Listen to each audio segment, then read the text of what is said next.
So Apple just announced the brand new iPhone 13 lineup alongside the newly refreshed iPad mini, the 9th generation iPad and the Apple Watch Series 7. But amongst them is the iPhone 13 series that's making the most headlines.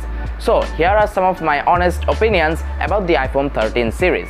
So first, let's start with the standard 13 and the mini. In terms of the pricing, they are exactly the same as last year, and to be fully honest with you, they are exactly the same in terms of everything else as well. Same display and display sizes as last year with a ever so slightly smaller notch.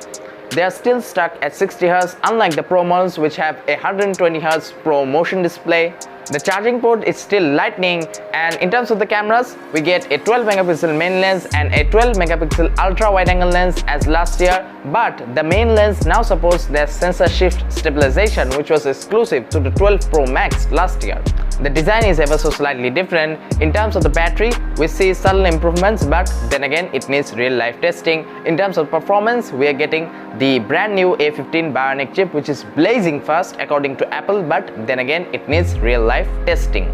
So I hope you understand where this video is going. The iPhone 13 and 13 mini aren't bad phones, but they are not a huge step forward compared to last year's model, and even if you buy last year's model, I don't think you'll be missing out on that much compared to this year's model. Now let's move the spotlight over to the iPhone 13 Pro and Pro Max, because compared to last year's model, the iPhone 13 and 13 Pro Max have some major improvements. For example, the displays of both are now 120Hz LTPO AMOLED panel and have the same smaller notch, just like the standard 13 and the mini.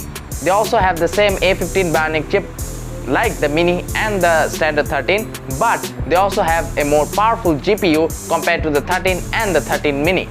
And in terms of the camera department, we're still getting 3 12 megapixel cameras, but the telephoto lens now supports 3x optical zoom. And we finally get that sensor shift stabilization on the smaller 13 Pro, and the camera now supports features like portrait mode video and ProRes video and low mode. Unlike last year, now Apple is trying hard to catch up with the Android flagships, which is great, but it makes their standard and the mini lineup harder to recommend. Those were just my thoughts about the iPhone 13 lineup. Have some thoughts about the iPhone 13 lineup? Leave them down below. And yeah, that's about it for today's video. Hope you enjoyed. Thanks for watching, and I'll see you in my next video. Enjoy your life.